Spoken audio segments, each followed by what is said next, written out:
The 936th edition of the MMA Gambling Podcast on the Sports Gambling Podcast Network is brought to you by Underdog.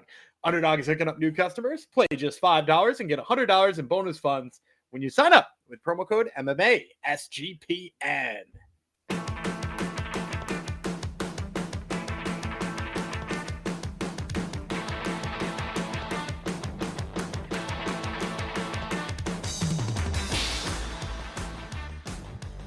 Heidi ho, DeGenerinos. Welcome to episode 936 of the MMA Gambling Podcast on the Sports Gambling Podcast Network, dedicated to a new buddy of mine on Instagram, Jonathan. He sent me a whole bunch of screenshots on that would have been Tuesday night because he had a whole bunch of plays on Contender Series thanks to our man Gumby, and he hit them all. They're all like combinations of parlays of Gumby's plays, and yeah, he made it big. So shout out to Jonathan in Miami, who runs marathons and listens to us, I guess, when he trains. So there you go. He listens to every show. So I think we should have longer shows because you have to train long runs for marathons. Well, I mean, we give him 5 a week. You know, that's true. I was thinking that. That gives him 2.5 hours. Now, I don't know how good 3 hours his a week are. Yeah.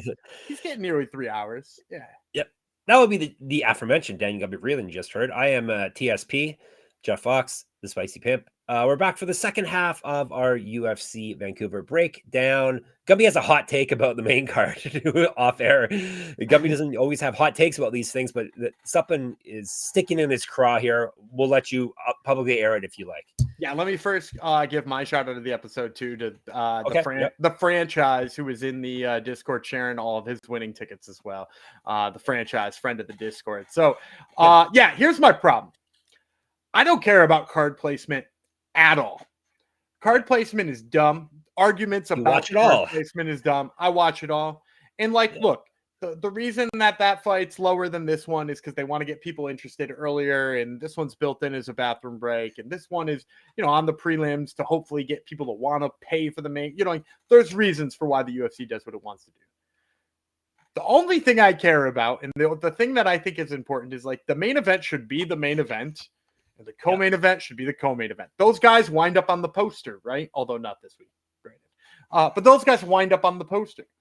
What the hell is Cheeto Vera versus Aiemann Zahabi not doing in the co-main event so that we can get Kevin frickin' Holland versus Mike Malott in the co-main event instead? You have one guy who fought for a title, one guy who's probably not that far from fighting a title, and you're going to bury him under Mike Malott versus Kevin Holland. And I just sorry, I've already called it on another podcast the co-main event because I assumed it was. And it got me hot under the collar when I saw that we had to talk about that one after. You could argue Fiorot, Jasudavicius should be the again, title challenger, somebody who's probably pretty close to fighting for a title. And again, you can't even use the excuse that they're trying to elevate a Canadian. Both of those fights have Canadians. Exactly. That's the thing. What are we doing? Why are those not higher? There you go. Rant over. A few shows ago, it was Davis and Figueiredo. It wasn't really a rant. That was what you're fired up about. That was today. me telling you were wrong. Yes, and I was wrong. I was looking forward to being right, and sadly, I haven't been as right this year as I normally am. And Gumby's been outshining me. I know something that we didn't do last episode. Do you want to give a quick power rankings like you did in our Discord of your favorite fighters coming off Contender Series? I gave a quick one, and then I went back and looked, and I'm not as confident in them. So we might have to save that for regional episodes this week. There are lots of people I'm excited about, but I want to I'm excited about Curtis Campbell. I really like that guy, both for how weird he is and how exciting he is. Michael Oliveira looked great. He looks like one of those guys who downloads information and then hurts you. Right. Which I'm big on those kind of fighters. So those are guys who I'm particularly hyped on. I've said long ago that I'm a big Larry and Douglas guy. I don't know where the ceiling is on that guy, but he's going to be fun as hell too. So those are maybe 3 that I'm looking forward to seeing their first booking the most. And everybody should get in the Discord and you can read it yourself. Our man Jong gave his rankings as well. So sportsgamblingpodcast.com/Discord. All right, let's get into this here card. Before that, reminder, the NHL is back and so is the Hockey Gambling Podcast. Join Ryan and Joel. Sometimes they have a friend from the Discord, Archer, filling in as well for the days that Joel burns himself as they break down the biggest games, storylines, awards, and best bets throughout the season. Let it slide. Hockey Gambling Podcast. All right. UFC Fight Night, De Ridder versus Allen, Vancouver, British Columbia, Canada. That is where the aforementioned Joel is from. October the 18th. This Saturday night, Rogers Arena, where the Vancouver Canucks play. So 4 p.m. were the prelims, 7 p.m. start time for the main card, ESPN Plus. And we're kicking things off the 6-fight main card with a Canadian, go figure. Kyle Nelson versus Matt Frevola, Canada versus the United States of America. And they are fighting at 155. Nelson is the monster, 16-6-1, 6 knockouts, 4 submissions. He's been knocked out 3 times, submitted once, 4-5-1 in the UFC, 3-4, and he's gone 3-3-1 over his last 7. He got TKO'd in his last bout. That was back in September 2024. He used to fight at 145, missed weight at that weight class, so now he's up a weight class.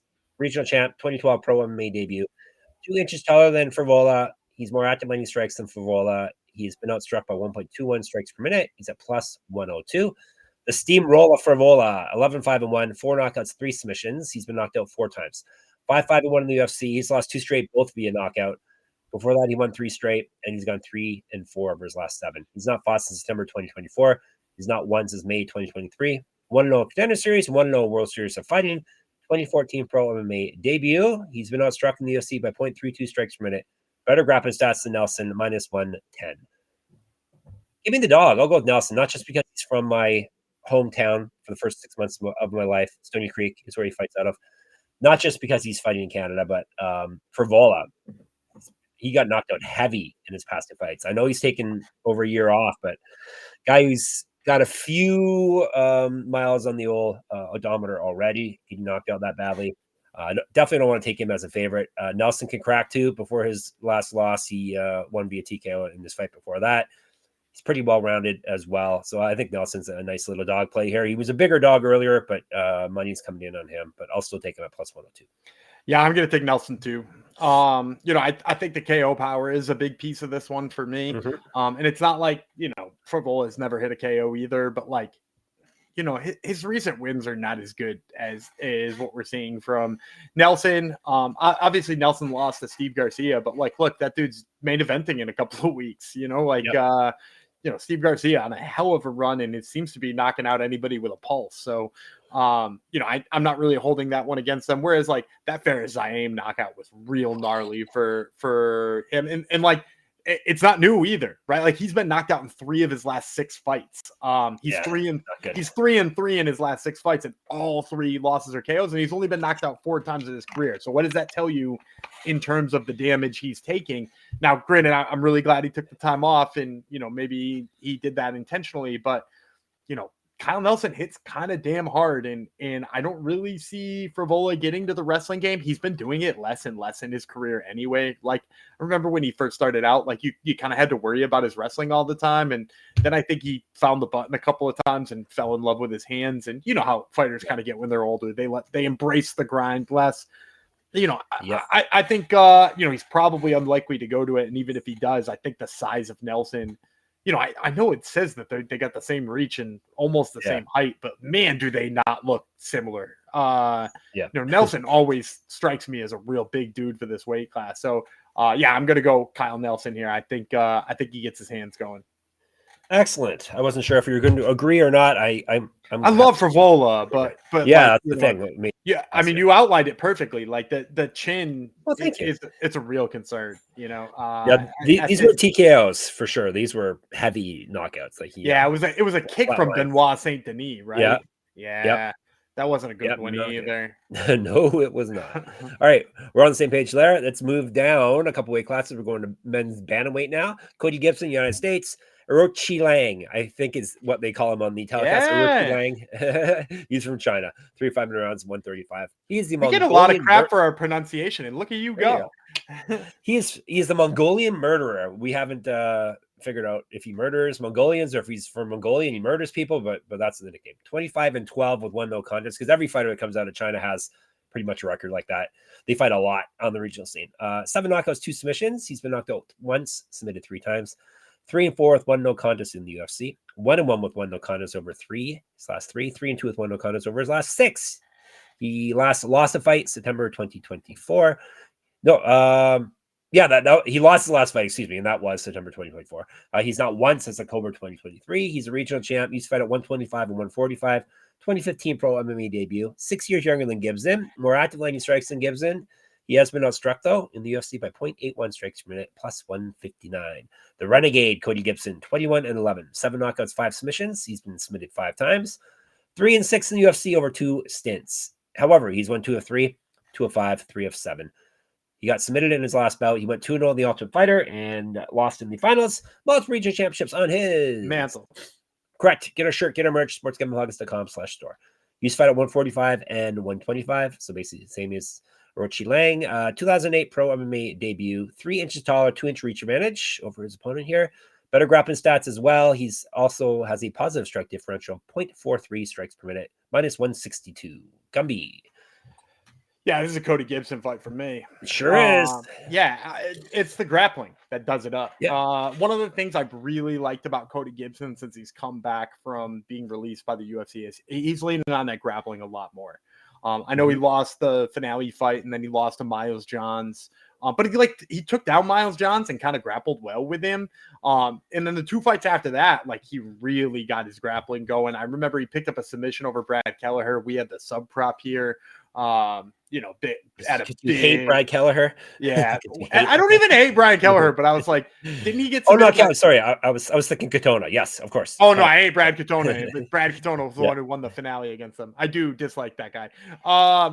No, but his grappling game has really gotten going, and even in the last fight, I mean, he fought Damon Blackshear, who we seem to be talking about a weird amount on this episode. But he took down Damon Blackshear and engaged in the grappling, and he was the one who initiated all that. And now, granted, Blackshear's crafty as hell and wound up with that Kimura finish, but the embrace of the wrestling game is really good for Cody Gibson because I think that's where he's his strongest. And then when you watch Aoriqileng, go back any amount of fights and he's gotten taken down an exorbitant amount of times by a guy who probably shouldn't take him down that many times. Jay Perrin got him down 3 times and, this guy got him down and that guy got him down. He's just while he does pop up pretty often, this is going to be a big dude on top of him because, again, Cody Gibson, a huge guy for that weight class. His grappling has gotten a lot better and that's sort of where Aoriqileng already struggles. So, I'll take Cody Gibson here. All right, me too, as well. As you said, grappling is the key here, but I think he could be better on the feet as well than Aoriqileng. But I would prefer him just to take it to the ground and grind out a win here. So Gibson is the old pick. All right, before we get to some more plays, we're brought to you by MyBookie.ag. MyBookie is your place to bet on football and everything else. Their prop builder is second to none. Their motto is bet on anything, anywhere, anytime. Easy deposit, lightning fast payouts using crypto. They will have these UFC lines over there. So make sure you go check them out. And when you do head to mybookie.ag, promo code MMASGPN to sign up. That way you get 100% bet back bonus up to $500 for new customers. So that's mybookie.ag, promo code MMASGPN. And we're brought to you by NoVig, N-O-V-I-G. NoVig is America's #1 sports prediction market. NoVig, you're getting the best prices.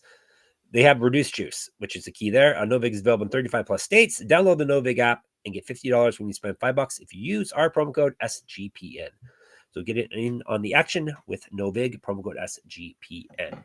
All right, we are linking up on our place. Let's see what we do with this next fight. The aforementioned Manon Fiorot from France, the aforementioned Jasmine Jasudavicius from Canada. They're fighting at women's flyweight, 3 5-minute rounds. Let's break it down. Pretty solid fight card if this is your 4th from the top, even though, as we said, we were quibbling about the order, but still pretty solid main card here. All right. Jasudavicius, 14-3, 2 knockouts, 4 submissions. She's never been finished in a fight. 8-2 in the UFC. She's won 5 straight and 7 of 8. Won her last bout via submission. Is not lost since September 2023. She used to fight down at strawweight. She went 1-0 contender series. 3-inch reach advantage over Fiorot. She's outstruck her opponents just barely. She's at plus 0.08 in the UFC and the contender series. Better grappling stats than Fiorot, plus 200.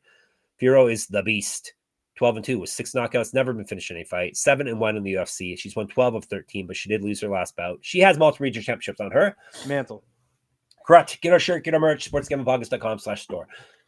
Better striking stats and more active landing strikes than Jazz.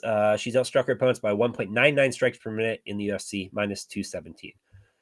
This one's a tough one for me as well. I could see 2 things going here. I could see Jasudavicius doing what she always does in fights and just grinding and staying on top of Fiorot the whole time, taking her down and grinding out a win. Or I could see Fiorot making her look horrible on the feet outclassing her there by picking her off and keeping the fight on the feet.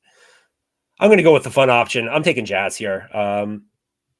She's just a bulldog in there. And Fiorot has good, solid takedown defense, but Jasudavicius just has another gear here that she just will not give up.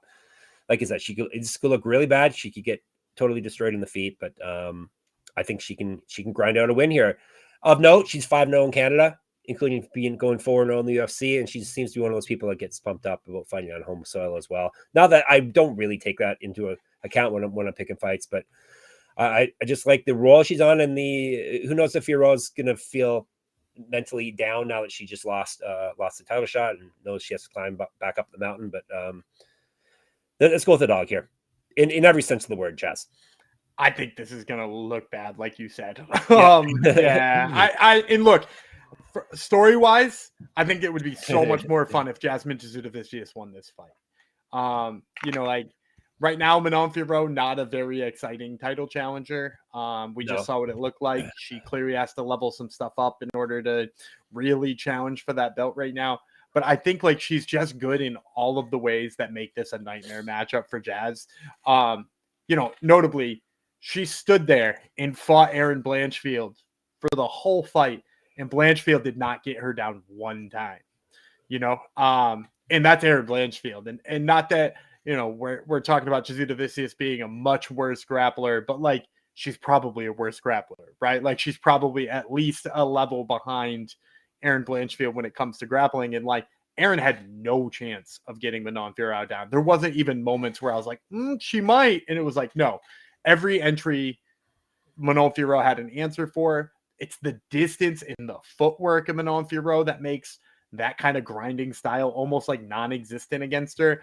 And then in terms of on the feet, I know Jasudavicius has got some length, but like, look, she had trouble, and I'm, again, not knocking fighters, but she had trouble with a short notice Fatima Klein on the feet, to the point where she probably needed takedowns to make sure that she was going to win that fight, because Fatima started to get to her a little bit.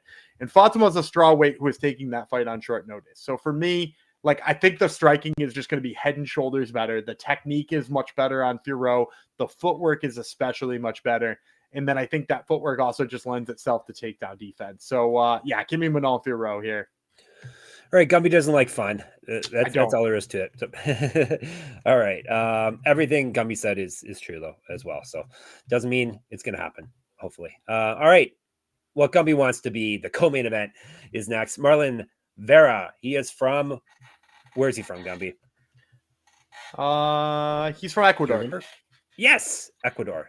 Aiemann Zahabi is from not the United States, Canada, Quebec. 3 5-minute rounds, 135. We'll tell you about Chito Vera first, the fan favorite. Another reason why it should be in the co-main event. He's 23-10-1, 8 knockouts, 10 submissions. He's never been finished in a fight. 15-9 in the UFC. He's lost 2 straight though, and won 1 of 4. But he has won 5 of 8. That sounds better. He's not fought since August 2024. He's not won since August 2023. Used to fight at 145. 1-0 in the Ultimate Fighter. 2010 Pro MMA debut.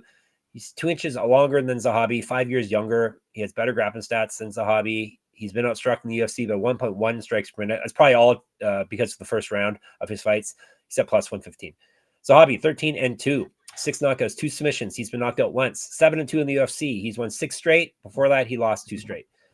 He's not lost a fight since May 2019. He's fought at 145. 2012 Pro MMA debut. Better striking stats, more active landing strikes than Vera. He's outstruck his UFC opponents by 0.29 strikes per minute, minus 125. Okay, Gumby. I'm going Aiemann Zahabi.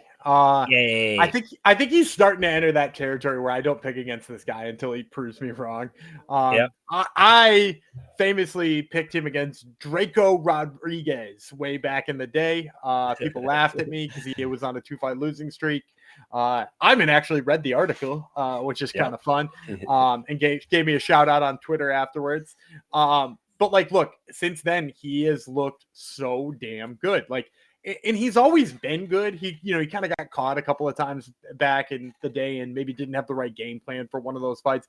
But like, since then, the beautiful thing about him, and we talked about this earlier with some Contender Series guys, he's a guy who, as he fights, gets so much information about what his opponent is doing and he uses that immediately. Now, the thing I like even more about Aiemann Zahabi than somebody like, I talked about Michael Vera at the top of the episode is Aiemann doesn't have to not fight you in order to get that information.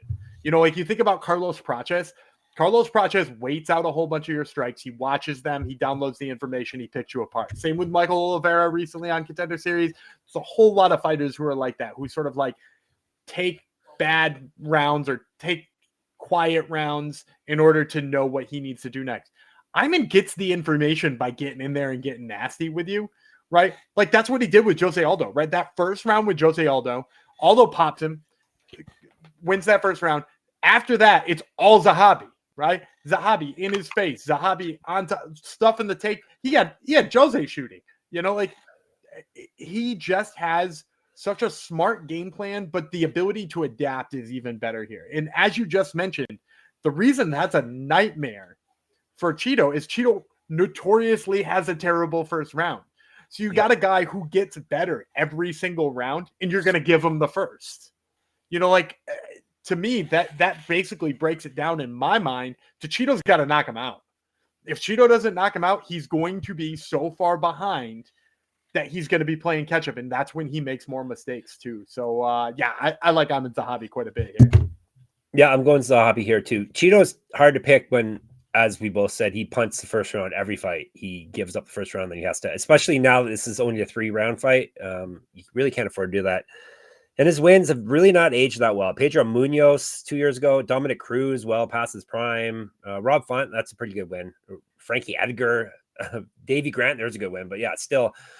But we're talking about like an old ass Frankie Edgar and like Davey Grant are your like best wins for a guy who fought for the young title. Sean O'Malley. Yeah. So.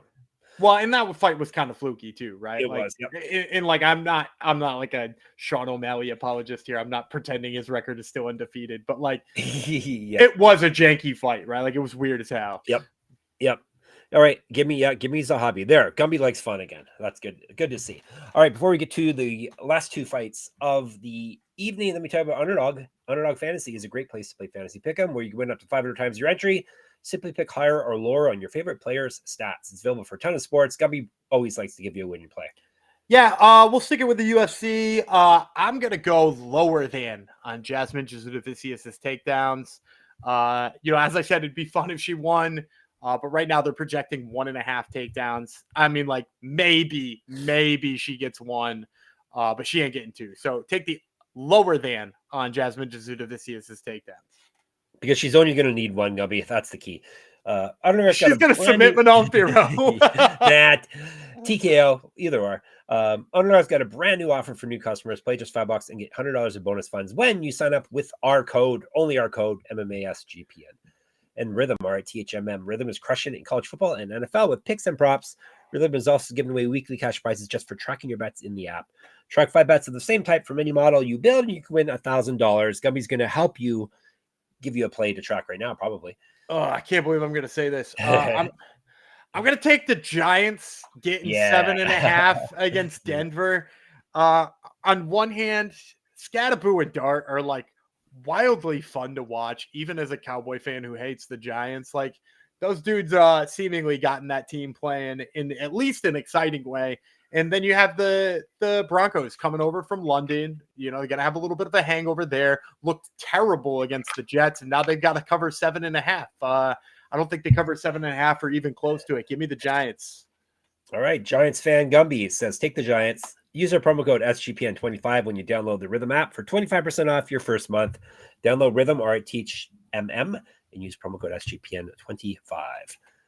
All right, the co-main event, but not really, Gumby. Kevin Holland, United States. Mike Malott, Canada. 3 5-minute rounds, 170. Tell you about Trailblazer Holland first. 28-14 with 1 no contest. 14 knockouts, 9 submissions. He's been knocked out twice, submitted 4 times. 15-11 with 1 no contest in the UFC. He's won 2 of 3, 3 of 8. He did lose his last fight. Used to fight up at middleweight. 1 no Contender Series, 1 no in Bellator. RIP. Multiple region championships on his mantle. Correct. Get a shirt, get a merch, sportsgamblingpockets.com/store. He's missed weight before at welterweight, where this fight will be. A 2015 pro MMA debut. 2-1 as a pro kickboxer. 2 inches taller than Malott. 8-inch reach advantage. He's more active landing strikes than Malott. He has a positive strike differential of 1.08. He's at plus 103. Proper Mike Malott. 12-2-1, 5 knockouts, 6 submissions. He's been knocked out twice. 5-1 in the UFC. He's won 2 straight and 8 of 9. His last bout, he won via knockout. 1-0 Contender Series, regional champ. He's fought at 145 and 155. Missed weight before at featherweight. Not surprisingly, he's up at welterweight now. He got a draw in Bellator. His one Bellator fight, RIP. 0-1 World Series of Fighting. 2011 Pro MMA debut. Better grappling stats than Holland. He's outstruck his opponents by 1.13 strikes per minute. Minus 110. This is a tough one here. I can't put any faith in Kevin Holland ever, though. But he is better at welterweight. I'll take Mike Malott. He is dangerous everywhere. He's good everywhere. I hope he grapples here. I know he's got power and he knocks people out. But Holland is very long and can be quite dangerous on the feet. But on the mat, Holland likes to, lie there and joke around with his opponent. So it would be best for Malott to take this fight down and win it on the mat. So give me Mike Malott. Yeah, I'm going to go Mike Malott too. And I went back and I watched the Neil Magny loss, and it actually gave me more confidence in Mike Malott. On one hand, yeah, he gassed out insanely bad in that fight, and that's why he winds up losing it. But on the other hand, too, like, the game plan was sound. Like, he knew what the length of Neil Magny could possibly do. He stuck and moved. He stayed on the outside. He ripped leg kicks, and the moment he had the opportunity, he shot takedowns, and he got them. The body lock takedowns were there all day against Neil Magny. And if he's taking down Neil Magny, he's going to take down Kevin Holland, right? Like that seems to be a given. So for me, I really like the fact that Mike Malott's game plan looked good in that fight, even if he gassed out pretty quickly. To your point, I hope he doesn't strike with Kevin Holland very long. I think that's a recipe for disaster, or, could be one of those situations where he strikes for just a touch too long and then he decides to start shooting and it's like a little bit too little too late.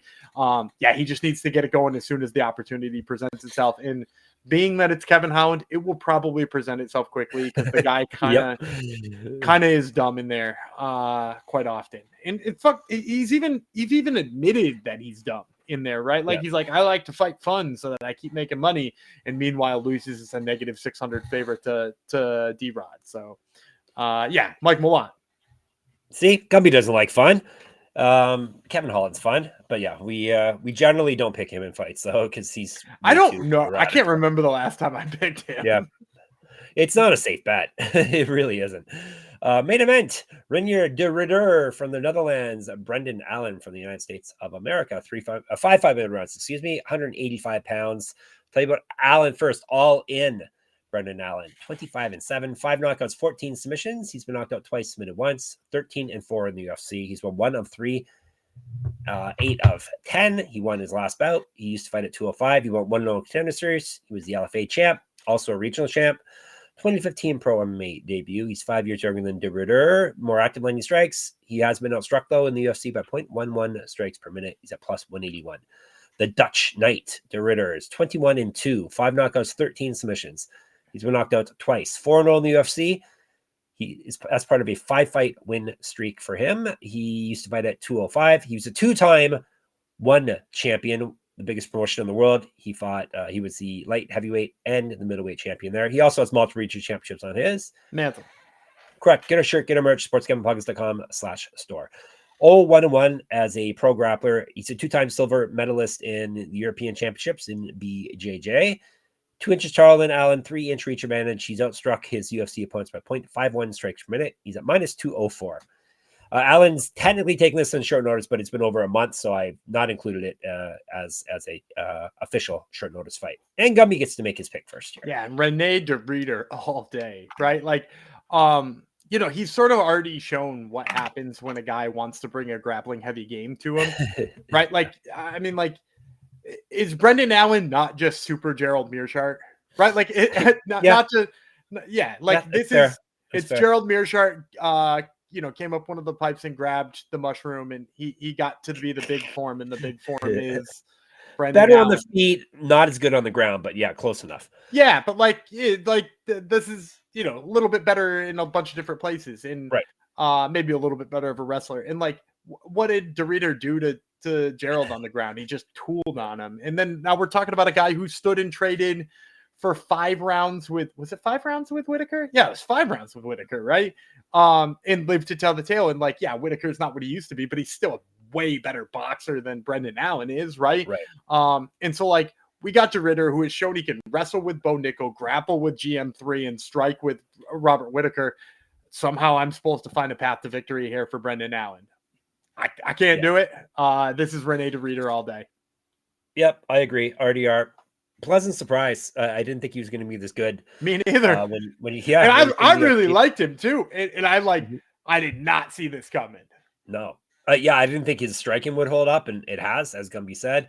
And obviously, if you want to grapple with him, which Allen will have to do, that's not going to go well. You're not going to beat DeRitter unless you got serious power and can knock him out at this point, I think. Or if you could just manhandle him wrestling wise. Yeah, but who? Chimaev, I guess could. Chimaev. Who else? Chimaev. Exactly. The champ, sadly. But yeah, Allen's not the guy that's gonna knock him out. So yeah, DeRitter is the pick. RDR. Too bad we don't get the Fluffy DeRitter fight, but yeah, that would have been so much more fun. Because maybe Fluffy out wrestles him too, is the thing. Yeah. It's like it would have been such a good fight. Yep.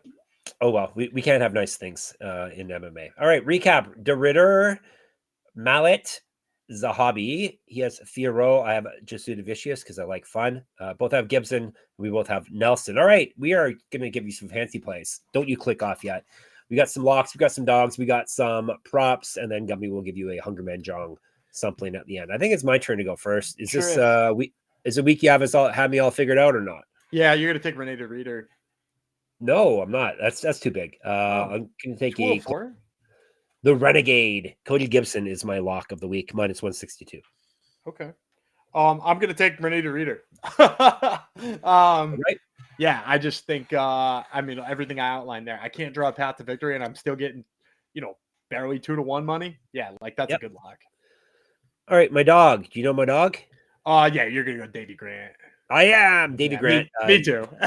All right. If you want to find out why, make sure you check out yesterday's episode if you have not already. And then my prop. I can't expect you to guess my prop unless you want to. Danny Barlow KO? Yeah, you did mention it yesterday. Yes, I stole that one because I didn't have one yet. Danny Barlow, T, KO or KO plus 151, which is a good number here. Well, you get it all the way up to 51. I had only seen it at 30. Yeah. He has a left hand to God. So, I think he's going to outclass Santos. And if he's going to win, I think he'll knock him out. So there you go. I'm going to go hard in the paint with my prop. I've been pretty safe with my props lately, but I'm going to go with Cody Gibson, your lock. Yep. Wins by submission. I think he's going to take down Aoriqileng 1,000,000 times. He's only got to find the sub once in order for this to hit. 5-1. Whoa! Plus 500 on Cody Gibson by some. That's speaking my language. Gummy just wants to pull ahead of me in everything. You just want to bury me this year. There's still time, hopefully. All right, RDR and Gibson are the locks. Grant is the dog for both of us. He's got Gibson via sub. I have Barlow via TKO or KO. All right, Hungerman Jong Sumpling is coming up. A winner, hopefully. Yeah, I'm going to go with just a parlay. There were other pieces I liked, but I just used one of them as my lock of the week. I'll also just shout out real quick. I like Stephanie Luciano minus 3.5, which you can still get at plus money. You think she's going to finish her, right? I think she's going to finish her, but even if she doesn't finish her, she's going to be so far ahead on those cards. Then you mentioned the Danny Barlow knockout, but that was another one I had considered. The two I'm actually going to take, I'm going to start with Monster Nelson, Kyle Nelson. We just talked about how Matt Frevola's chin is kind of shot, and you can get the Kyle Nelson KO line right now at plus 210, which I thought was kind of crazy. Yeah, so I'm going to roll that. I'm going to roll that in a parlay, and I'm going to roll it in a parlay with our opening fight of the night, Melissa Croden. 100% finishing rate, which is pretty damn good. I don't think the fighter she's fighting is very good, and yet her inside the distance. I'm not even going to get special. I'm not even going to say KO. I'm not going to say sub. Right. I'm going to say inside the distance. Her inside the distance prop right now is plus 275. Nice. So you can get her sub and you can get her KO. Roll it together. Plus 275. So if we put those two in the same parlay ticket, we're going to get plus 1030 or 1063 rather. Ooh-wee. All right. Nelson knockout, Croden inside the distance. You are all set. All right. We'll be in the Discord chatting it up. We have a very active Discord, sportsgamblingpodcast.com/Discord. You can check us out on YouTube if you're not already, MMA Gambling Podcast. If you subscribe, that would help us out greatly. Comment, like, all that good stuff. Twitter, SGPN MMA. He's at Gumby. I'm at Jeff Fox Writer, at Jeff Fox Writer on Instagram. Check out my Substack. We told you who's going to win and how. Now you can win my free UFC Pick'em contest at moneymma.substack.com. Free subscription will get you into the Pick'em contest. A paid subscription will unlock all of my articles and stats and all that good stuff there for MMA. Gumby has another podcast, Top Turtle MMA. It's all Canadian this week. You should have had me on instead of that co-host of yours, but go ahead. All right, yeah, we got Aiemann Zahabi and Melissa Croden. A couple of Canadians fighting on this card. So check out Top Turtle. Of course, sportsgamblingpodcast.com, sportsgamblingpodcast.com/store for your merch needs, sportsgamblingpodcast.com/Patreon. We got some more regional action coming up on Sunday. Gumby actually sent me what we're covering next week. So there are regional events. Don't you worry. Maybe not quite as packed as this week, but we will be covering winning regional events after Gumby bids you farewell. Yeah, I'm Danny Gumby Freeland. He's the Canadian Knight, Jeff Fox, and we will see you on Sunday.